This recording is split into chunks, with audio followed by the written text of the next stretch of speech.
over on this is not going to be a breakout video. This is just me talking. Over on Friday on Discord, the developers had a Q&A, and obviously you could submit your questions ahead of time, and then they would answer them I wish they kind of did, and other content creators said the same thing. I kind of wish they did a video like they used to do with other games. Like even Diablo does it, Marvel did it. Like put the developers in front. They don't have to answer the questions live, but they could have taken the video and just spoken, because I hate when it goes back and forth and you're reading certain things. Certain things they said would have been cool if they told it to us. But I get it. It takes time and people and money, and you got to set up cameras and whatnot. But it is what it is. So they said a bunch of different things. So there's a list here, and we're going to go down the list, and we're going to talk, and I'm going to give you my thoughts and speculations a little bit here, right? So these are factual things, okay? This is factual things in the game that are going to be inside of Suicide Squad. Now, a lot of people like to compare Suicide Squad and Marvel's Avengers because not only are they superhero games, but they are live service games, okay? And I've said this, and I'll beat this to a dead horse. The difference already between this game and this game, meaning Suicide Squad, and that game, Marvel's Avengers, is that Marvel's Avengers, which also got delayed. This game got delayed 2 years. That game got delayed 2 years. The difference is that when that game, and when I say that game, it's Marvel's Avengers, it got delayed 2 years, and when it came out, they didn't finish what they had, okay? And then they were chasing the entire time of what the game was. Okay, so Marvel's Avengers dropped, and it was broke. It was buggy. It was unfinished. The story was fine. I had a problem with the story of Marvel's Avengers because it actually locked the game up. I couldn't get into the last fight. It took them 14 days to fix the patch. Once the game got fixed, I beat the boss and moved on with the end game content and whatnot. Okay, now when that happened, they were just constantly fixing bugs the entire time. They didn't put loadouts in the game, and then they finally put loadouts that were blinking in the game for like 2 years, but they never put loadouts in the game. They were constantly trying to get other content in, and they said, all content's free. Well, if you don't make any content, I guess, yeah, sure, the content's free. And then they finally put content in the game, and it was like an afterthought, okay? So far, this game, which is Suicide Squad, was also delayed by 2 years. And it was supposed to come out last May, and they delayed it 10 months, which we're getting January 30th, you pre-ordered, February 2nd, if you didn't, it's just the standard edition. Okay, and I said when it was happening, before it came out, I've always said before even Suicide Squad, I said I wish these comic book games would make it like a comic book story, like the DC Universe Online, where you're constantly updating the game and putting more stories out and whatnot. Now, this Suicide Squad, when it got delayed, I said they should hopefully work the 10 months and change things up, which they did. They've added a offline mode, which is not going to be at launch, but they are adding an offline mode. They got rid of gear score, which we'll talk about in a second. And they also seem to put content in the game. So when the game comes out, Season 0, the launch, okay, and then Season 1, 2, 3, 4, okay, there's potential of 20 months to 24 months of actual content they have ready to go when the game comes out. Now, I played, and I said this in the video that you guys can watch, but I'll say it here anyway, right? I played the alpha for Marvel's Avengers, or the beta, whatever you want to call it, and I played the Suicide Squad beta. Suicide Squad is a much better state than what Marvel's Avengers was, okay? People liked Marvel's Avengers, and I liked it because I'm a Marvel fan. I'm also a comic book fan back in the day, and I do like DC. I'm not a big fan of Suicide Squad characters, but I'm intrigued by how they're going to do the DC universe with this game based on what they have potentially coming down the path. So let's get to this now, okay? Suicide Squad, this is from Lejeune on Twitter. It says Suicide Squad is all base launch, which makes it already top-tier looter shooter. Now, if you want to compare it, there was before I get to the list, Dustin Liguri said that the game is where you just stand around and do nothing. You did this in Destiny for activity, okay? You did this in Division for activity. You've done this in Warframe for activity. You did this in Anthem for activities. You did this in Marvel's Avengers for activities, where you would show up, do a thing, take over a thing, wait for the next wave to happen, wait around, and then the things would happen. Happens in all of those games. To specifically speak on this and say that this game just feels boring and it doesn't have... It's happened in all the other games that you've played, but you miraculously have never spoken of, okay? Another thing about this is the world feels empty. This has been in Destiny. Where's all the pedestrians walking around? Where no one's mentioned that, okay? Where's all the pedestrians walking around in Warframe? No one's mentioned that. What about Division 1 and 2? Where's all the people walking around the city? Don't remember that, okay? It's the same. It's the same. Looters, shooters are the same. There's a formula they make, and they put their thing on it to make it interesting and more enjoyable for people that are fans of that IP. But maybe I'm delusional, okay? So there's a Paragon system, okay? The Paragon system that's in Infinite. that is infinite. So you can make your characters and DLC characters more powerful after reaching level 30. They got rid of the gear score in this game, okay, which I think is a godsend, okay, right? A godsend, because now you don't have to be this, right, to get to this certain point. You play the game, you move on, and then you continue playing the game. If you're interested, you play the game. There's activities. You play the game. You get the weapons. Okay, you get to 30, and then once you get to 30, you start doing Paragon. Okay, when you get to the Paragon level, it's like the watch in Division, right? It just keeps going up, keep leveling up, you keep doing stuff. Okay, plenty of stuff. They didn't put that into Marvel's Avengers until like a year and a half later before they put the Paragon system inside. Okay, no gear levels. Okay, all these other games have gear levels. There's no gear levels here. Meaning if you get a gun in Suicide Squads, and I've been saying this since day fucking one in Destiny, okay? We've had conversations in podcasts and stuff. I said, I want a gun that when it drops, okay, that if I choose as the player to use that gun for the next 5 years, I should be able to use that. And everyone's like, no, you can't do that because if you do that, there's power creep. Fuck you and your power creep, okay? A video game, okay? If Destiny didn't have a PvP attached to PvE, there wouldn't be power creep. But because they do all that stuff, that's what happens with that game, okay? In this game, again, haven't played the game yet, but when a gun drops, I play the gun, okay? Shooty with the gun. 1 week, 1 day, 1 month, 1 year, I can still use that gun and go, you know what? I really like that gun, and I'm going to keep leveling that gun up because that's the gun I have for my build. So that's fantastic, right? Evolving Metropolis with the story and post-launch season, okay? Because of Brainiac as the main person, and if you know Brainiac, he likes to a collector type of thing. He likes to grab pieces and bring them in to Metropolis. So there's a glimpse of what Metropolis looks like at the very beginning of the game in the tutorial, and then it rewinds and says, I think it was like 2 weeks earlier or whatever it is, okay? This game, where they can constantly bring in other places, portals, right? It fits within the story, okay? So Metropolis will be evolving over time, okay? Plus there's day-night cycles and whatnot as well. So day-night, nighttime, whatever, okay? I don't know if that's really a big point to it, but it's there, okay? Oh, and it's an open world, right? It's an open map. Unlike Marvel's Avengers, where you had to pick a map and then you had small little quadrants, okay? So it's completely different than that as well. It says good gear and perks so far, okay? The gear, we'll watch a video from Jar in a little bit. He goes into more detail of the weapons, and I'll pause that as we play. Okay, so there's that as well. Perk pre-rolls, crafting stats increase. Okay, again, if you drop a gun early on in the game, you find that gun. Like, I find the Icebreaker, and I'll make a Destiny comparison again. I found the Icebreaker in the very beginning of Destiny. It was like day 1, day 2, right? During the Fogoth fight, okay? And I used that gun until they ruined it and whatnot, and they nerfed it because that's what they do, okay? But now in this game, supposedly, because obviously they wouldn't have to nerf anything. They wouldn't, but they probably will because they'll probably nerf some things. But they shouldn't have to nerf any weapons because there's no PvP up in that, like exactly like what it is like the Crucible. Now, supposedly there's supposed to be some sort of game mode that's PvE or PvPvE mode, which would be more like Exoprimal type of thing. But again, we don't know much about that yet. Okay, so that's just hearsay. There's loadouts. I know. Let me catch my breath here a second. Did they say loadouts? Oh, are my eyes blurry? That says loadout. Yeah, it says loadout. There's loadouts in the actual game, which is amazing because there are other looters out there that are like the most popular ones didn't have loadouts for years. Okay, Marvel's Avengers had a blinking loadout button. All right, they had a blinking loadout button for 2 years, but never actually had a loadout. So there's loadouts, and get this, there's eight loadouts, and we'll see that in the video in a little bit.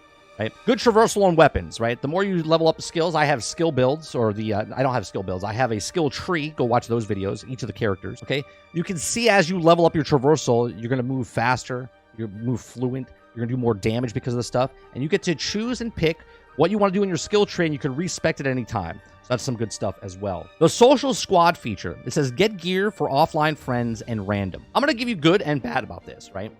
Good. There's more good than bad, by the way. More good than bad, okay? But what's cool about this is the social feature is if I have a character and I'm not online, you guys see me playing online as a content creator, you'll see my build and you're like, oh, dude, that's a really cool build. If you want my guy to be on your team, you can do that. And that's cool. And then I get a couple of resources. I get weapon drops and stuff. But if you're a person like Asma Gold...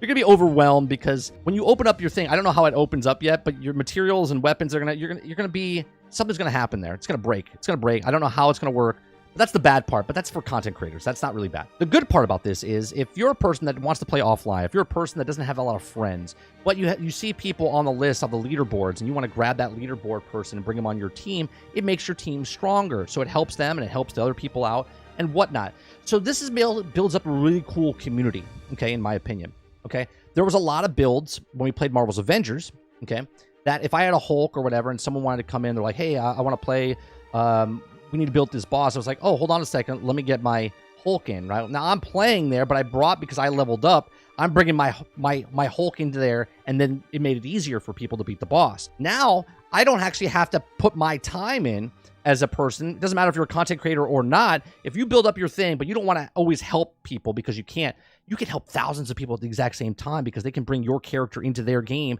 And because you are working your ass off and making your character of King Shark or Harley Quinn really badass and OP, okay, they can just bring your character into their game and it helps them out. That's a pretty cool thing, right? So that's another cool aspect, I think, of the social feature. I'd like to know more about that. They named 2 game modes after the fact. Now, I said this a couple of weeks ago or months ago, actually, in a video. I said, I hope they have like a Black Tusk type of thing. Like once you beat the story, then the game evolves a little bit and like something else happens. Supposedly it does.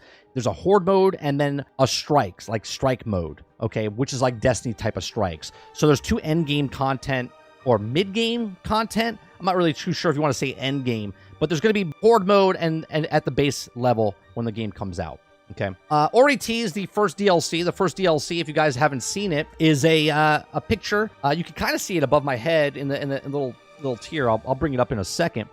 Is the Joker's house or kingdom?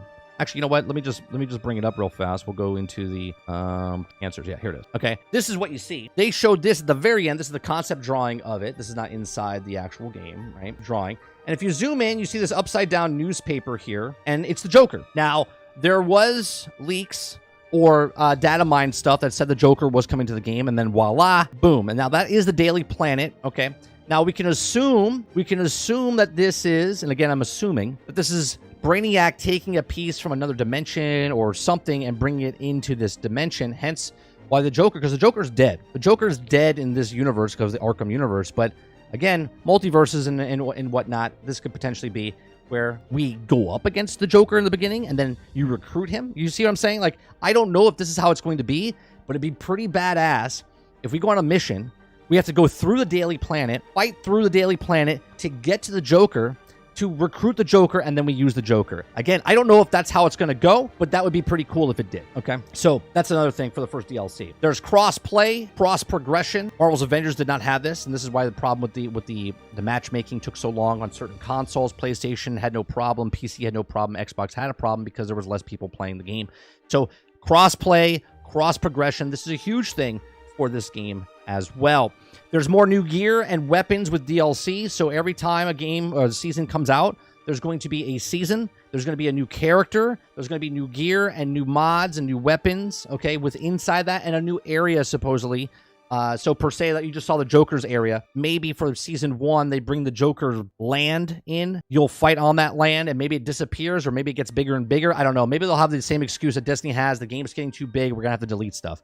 I don't know, okay? But we'll see what happens. There's leaderboards after the mission reports. This is something that I wish Marvel's Avengers had. I said, man, I wish I knew how my guy was going against your guy, and we have different builds and whatnot. And they're doing it right from the start. So there's leaderboards at the end, and there's also, not only is there a benefit of leaderboards as you're the best of that group, but then your guy becomes the leader of that squad to pick the next mission, which is actually pretty cool. And then there's customizable UI. A lot of people don't know what to do about this game, right? They want to bitch about this game like it's the Gotham Knights and it's 30 frames per second and it's not Batman Arkham. And I feel like they're doing exactly what they did for Starfield, right? The maps are too small. You're hitting the boundaries. Eyes are popping out in the back of people's heads. This is not actual like things that are problems with the core of the gameplay mechanics, right? This is like things on the outer edge, right? They're worried about the customizable UI, okay, which the word customizable in the front of that, there's people running with it that the UI is just too chaotic and blah, blah, blah, right? You can customize it. You can turn things off, turn it all off, right? I don't know if it's customizable as far as making it bigger or smaller, but you can customize it, which is a big step for a lot of games that don't let you do that, especially on console. Okay, so these are just a couple things that are coming to the game, and I think this is fantastic because this shows, right, that where I'm just in it for the story of Suicide Squad. Okay, I really want to play Rocksteady's Arkham universe. They did an awesome job with Batman, right? And now they're doing a job and a story with the Suicide Squad in the Arkham universe 5 years after the Batman. Okay, I have no doubt that they can tell us a good story. What I'm worried about, what I was worried about, was the live service stuff. Now, just them telling us all this doesn't all of a sudden just wash away what happened for all the other games that have promised live service stuff with free content going along. Everything could be fine as long as they're not chasing their tails. I've said this multiple times. I'm super excited to see what they do with this game and what the characters they bring in, the villains that you go up against, and all of these things. Like, I can't imagine, like, in my head right now, I want to fight after the story's over. They bring Aquaman DLC and I fight Aquaman in the water. And then all of a sudden I bring Hawkeye or Hawkman and I'm fighting him in the air, right? You could just keep bringing people in to fight more villains, more heroes that are villains, or even villains that are villains, that are being mind-controlled by Brainiac, and you get to go up against, and maybe you can recruit them later. This would be awesome to do. Now, that's my expectations? No. But that's my fantasy of what I wish it would happen, and potentially that could happen, okay? And that's what I'm excited about for this game. I'm excited about this game because I haven't played a looter shooter really in like 2 years. Like, Marvel's Avengers wasn't really a looter shooter. It was a looter, okay? But I'm excited to jump back into a looter shooter, and I'm excited that it's a game that I'm actually interested in. I've talked about this in the past about his IPs, right? You could give me the exact same game as Destiny, but give it to an IP that I actually care about, and then I think it's a better game. Fundamentally, if it's the exact same game but with IP that I love, it's a better game for me because I'm interested in the characters. These are just my thoughts. Let me know yours in the comment section down below. What do you guys think? I don't think this is a Marvel's Avengers, okay? I know a lot of people want them to fail. They want the game to fail so they can go ahead and make that Batman Arkham game for them that they always wanted. They waited 8 years for that to happen. Now they have to wait another 8 years for it to happen again. And they would rather not play a game than have fun with the game, waiting for the game that they think might come in the future. So, what was that, like a 40-minute rant? Jeez. All right, let me see. Sarge says, preach. Fuck your power creep. I'm excited for Suicide Squad. Dave Rose says, I'm excited for Suicide Squad, the story of being the live service game, and I'm worried about the longevity, because we know Rocksteady wants to be jumping on a daily for a long time. Not sure. Again, if you... Here's my thing. If you don't know about this game and you don't know if you want to be a live shooter person or a live service person, don't get it day one. Don't get it day one. Wait for the articles to come out and people to bullshit or talk and like or dislike, and then make that purchase. There will be 100% be a power creep with PvE, i.e. Galahorn or G-Horn Recluse Mountaintop. I hope Batman is the second death. No, it'll probably be like Flash. I don't know, but I think Flash, Green Lantern, Batman, Superman. But there might be a couple in there we don't know about. That was the bait, bro? Icebreaker? Yeah. Let's see here. 8 loadouts. Holy shit. Must be a reason, right? Yeah, we're going to go into a video in just a second. We'll show you. Suicide Squad looks fun, but I don't care about what critics say. I mean, Ron, that's how I am at all times, right? Like, I understand if people disagree with me or that the reviews come out, but I also judge a game for what it is. A lot of people, like, they play RPGs, but they're not RPG fans, or they play sports games and they're not sports fans, right? They already have a predetermined thing going into that. If Rocksteady is smart, and I believe they are, they will be getting the Joker as a playable character. Oh, he's a playable character. He's 100% a playable character. I watched the video of the comic called The Justice League versus the Suicide Squad. Eventually, they team up. There's a possibility we get something like that. Clips, that would be... I've mentioned that in the past, right? Months and months and months ago. I said, wouldn't it be cool if instead of me killing the Flash, I save him and then I can be the Flash? Or maybe there's something down the road that... What about if they did a PvP mode, which is standalone in the game, okay? Just standalone, where it's just Justice League members versus Suicide Squad members. That'd be pretty cool. Krebsy says there was multiple Jokers in Arkham Knight. Do the people getting infected with the real Joker blood? So maybe Suicide's Joker is one of them. Joker or Harley had a son. It could be, but I'm pretty sure it's from a separate universe. It's not from this universe. It almost sounds feature complete at launch. Right. And here's the thing though, Jones. I don't want this to get by. I think they were supposed to come out. They announced this in 2020. It was supposed to come out in 2021 or 2022, something like that. And then it got delayed, and then it got delayed again, right? So I guarantee you this game was a much different game, and they made some changes because of what happened with Marvel's Avengers and the problems that they had, and they fixed those problems, okay? Because if this game came out 2 years ago or even last year, I think we're having a completely different conversation. I think because they delayed it 10 more months, I think we're in good condition now for this game. If this game came out 10 months ago, I think right now is the point where it would actually become a good game and not at launch. You know what I'm saying?